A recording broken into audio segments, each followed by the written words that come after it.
اعوذ باللہ من الشیطان الرجیم بسم اللہ الرحمن الرحیم۔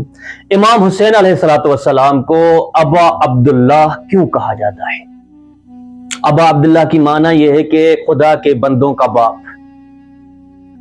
مختلف وجوہات علماء نے بیان فرمائی ہیں، جن میں سے ایک وجہ یہ ہے کہ مولا حسین کو ابا عبداللہ اس لیے کہا جاتا ہے، یہ لقب سرکار دو عالم نے آپ کو آپ کی ولادت کے وقت عطا کیا۔ امام حسین علیہ السلام کو اس عنوان سے ابا عبداللہ کہا جاتا ہے کیونکہ ہر امام، ہر معصوم امام امت کا روحانی باپ ہوتا ہے، معنوی باپ ہوتا ہے۔ جس طرح سرکار دو عالم نے اپنے لیے اور مولا مشکل کشا کے لیے فرمایا کہ انا وعلی ابوا ھذہ الامہ، میں اور علی اس امت کے دو روحانی باپ ہیں۔ بالکل اسی طرح ہر معصوم امام اس امت کا، اپنی امت کا روحانی باپ ہوتا ہے۔ اس عنوان سے امام حسین بھی اس امت کے روحانی باپ ہیں، اس لیے انہیں ابا عبداللہ کا خطاب ملا۔ دوسری وجہ یہ بیان کی گئی کہ چونکہ باپ کے ذمہ داریوں میں سے ایک ذمہ داری یہ ہے کہ وہ اپنی اولاد کی اچھی تربیت کرے۔ امام حسین نے جو امت پیغمبر کی، بلکہ یوں کہوں کہ عالم انسانیت کی، خدا کے تمام بندوں کی جو تربیت کی، ایسی تربیت کوئی نہ کر سکا۔ امام حسین نے اپنے قیام کے ذریعے سے ہمیں غیرت کا درس دیا، ہمیں غیرت دینی سکھائی۔ امام حسین نے اپنے قیام سے اللہ کے بندوں کو شجاعت و شہامت سکھائی۔ امام حسین نے بتایا کہ دین خدا کے لیے کس طرح قربانی دی جاتی ہے، دین خدا کے لیے کس طرح قیام کیا جاتا ہے۔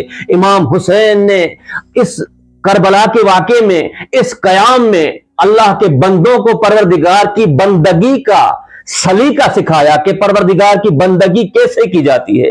ان حالات میں، ان مشکلات میں کہ چاروں طرف سے جہاں سے دشمنوں نے گھیرا ہوا ہو، 3 دن سے جہاں پانی بند ہو، اس کے باوجود پروردگار کی بندگی و عبادت کے لیے ایک رات کی مہلت مانگنا، یہ امام حسین نے ہمیں درس دیا کہ پروردگار کی بندگی کیسے ہوتی ہے۔ لہٰذا اس عنوان سے امام حسین علیہ السلام کو ابا عبداللہ کہا جاتا ہے۔ تیسری وجہ یہ بیان کی گئی کہ امام حسین کو یہ لقب اس لیے دیا گیا کیونکہ آپ پروردگار کی ذات میں، آپ ذات خدا میں اتنے محو، اتنے فانی تھے کہ آپ کو پروردگار کی ذات کے علاوہ، اس کی رضا و خوشنودی کے علاوہ کچھ بھی نظر نہیں آ رہا تھا۔ جس طرح مولا مشکل کشا کے بارے میں ملتا ہے، پیغمبر نے فرمایا فَإِنَّهُ مَمْسُوسٌ فِي ذَاتِ اللَّهِ، علی کی مجھ سے شکایت نہ کرو کہ علی کیوں خدا کی حدود کے معاملے میں نہایت سختی سے پیش آتے ہیں۔ یہاں تک ملتا ہے کہ ایک دن مولا مشکل کشا نے کسی بندے پر کوئی حد جاری کرنی تھی، کمبر سے جا کے کہا کہ اتنے کوڑے جا کے اسے مارو۔ کمبر وہ جاتا ہے اور جا کر اسے کوڑے مارنا شروع کرتا ہے، اس پہ حد جاری کرتا ہے۔ غلطی سے کمبر ایک کوڑا اس کی پشت پر زیادہ لگا دیتا ہے۔ مولا علی کو جب پتا چلا، اگرچہ کمبر مولا کا خاص غلام تھا، مولا کے بہت قریب و نزدیک تھا، لیکن پروردگار کی حدود کے معاملے میں، ذات پروردگار کے معاملے میں، شریعت خدا کے معاملے میں علی نہایت سخت تھے۔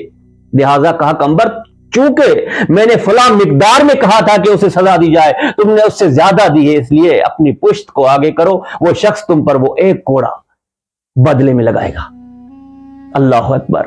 تو جس طرح مولا مشکل کشا ذات خدا میں فانی تھے، محو تھے، بالکل اسی طرح مولا حسین علیہ السلام بھی، مولا حسین کو سوائے پروردگار کے کسی چیز کی کوئی پرواہ نہیں تھی، اس لیے انہیں ابا عبداللہ، یعنی اس عبودیت کے اس مقام پر تھے امام حسین کہ سزاوار تھے مولا، لائق تھے مولا کہ جنہیں ابا عبداللہ جیسا لقب ادا کیا جائے۔